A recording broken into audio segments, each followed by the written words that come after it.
Hello Cancer, Sun, Moon, Rising, Venus signs. Kamusta kayo? Sana po ay nasa mabuti kayong kalagayan. Welcome back po sa Star Tarot.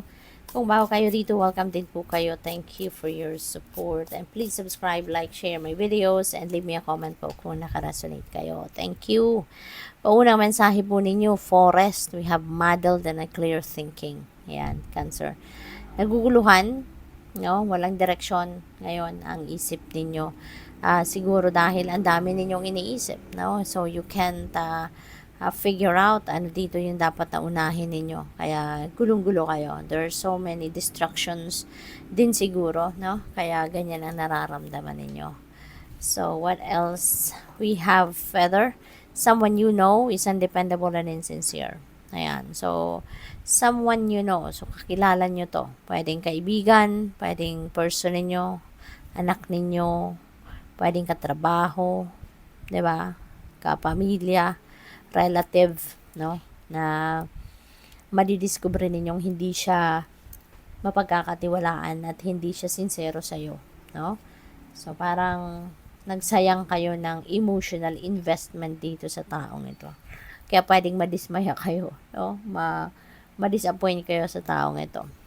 We have Chairfield, someone new is entering your life. Ayan, so merong papasok na bagong tao sa buhay ninyo. Baka kayo ay manganganak, so may bagong baby, new member ng pamilya, pwedeng mag-aasawa, pwedeng may kapamilya kang nag-asawa, 'di ba? So merong bagong miyembro ng inyong pamilya, or po pwedeng meron kang bagong kaibigan, 'di ba? So pwede yun din yun, no? Someone is entering your life. You have career. Ayan. So, maybe you are going to focus on your career around this time, no? So, siguro nandito yung oras ninyo, more of your time, will be spent on your career. Baka bagong career ninyo ito. Bagong pasok kayo sa karerang ito, no? So, pwedeng ganun. We have time to go and have fun. Okay? It's time for you to unwind. It's time for you to,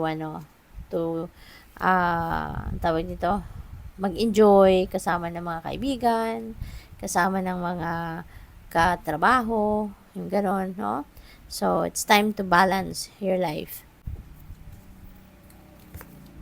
We have first, pay attention to your finances, okay? So, alagaan ninyo ang inyong kaperahan ngayon kasi baka matempt ang iba sa inyo na matempt na mag-overspend, or baka mayroong mga impulsive spending, no? Mga ganon. Kaya kailangan nating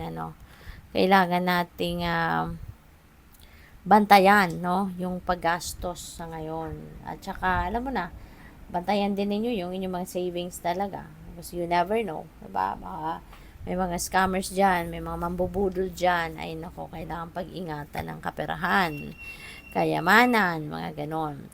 An emotionally secure, loving family is important to you. Siguro napaka-family oriented mo, kaya napakaganda. Maswerte sa iyo ang inyong pamilya kasi sila yung sila yung priority mo, sila yung first love mo, kumbaga, no? Yung kabutihan ng inyong pamilya, yun laging inuuna, yung ganon. So, what else? We have hat. You will be playing a different role. Yan. So, pwedeng sa trabaho, baka mayroong lateral movement sa trabaho, malilipat ka ng ibang department, mabibigyan ka ng bagong role, pwedeng promotion, no? Pwedeng promotion din ito. Pwede rin na kung sa pamilya to, baka ikaw na ngayon yung tatay, yung nanay or tatay ng pamilya ninyo, or baka ikaw ay magiging nanay or tatay na, no? So, pwedeng ganun ang ganap dyan. What else? We have like stepping into a new experience. Ayan na nga. Now, may new role or different role. May new experience. So, definitely, some of you, Cancer, talagang you are going to enter a different, a chapter in your life. No? Meron kang papasuking bagong kaganapan sa buhay. Kaya kung ano man ito, no? That could be exciting. Pwedeng karera, no? Pwedeng bagong career, no? Yung haharapin mo rito. And by the way, I would like to say thank you, no, for subscribing to my channel. Kung hindi pa kayo nakapag-subscribe, subscribe na po kayo. And thank you din sa mga hindi nag-skip ng ads, pati na rin sa mga nagdo-donate, no, sa aking channel. Thank you. So, we have karma, no? You will reap what you have sown. Kung ano yung energy na nilabas mo in the past, yan ang eksaktong babalik sa iyo sa ngayon. Time to get out of a situation. So, saktong-sakto ang dalawang ito, no? Time to get out of a situation, you're stepping into a new experience. So, definitely mangyayari to. Definitely. You are going to, release yourself from something. No? For sure. Kaya gusto mo nang umalis sa sitwasyon na to kasi you don't, you don't deserve to be there. No? Hindi na tong lugar mo. Kaya aalis ka na. Pwedeng toxic na to para sa'yo, unhealthy na to para sa'yo, or sadya lang talagang kailangan mo nang umalis dito kasi merong isang sitwasyon na mas maganda rito, na merong mas makakabuti para sa'yo. Kaya, good luck sa inyo dyan. So, what else? We have crown, honor and respect will come to you. No? So, napakaganda kasi hindi mo rin naman ito hiningi. Hindi mo rin naman ito basta lang na nakuha. No? Pinaghirapan mo to. Kaya, congrats to that. We have diamond, you'll be receiving or giving a precious gift. So, pwedeng kayong tatanggap or pwedeng kayong magbibigay, no, ng isang mahalagang regalo. This could be, mamahaling regalo or something na merong sentimental value sa inyo, no? So, pwedeng ganun. We have new home, new attitude. Ang daming bago, no, sa inyo. Ang daming bagong kaganapan sa buhay ninyo.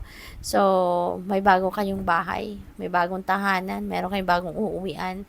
So, maybe soon you're going to move into a new house, no?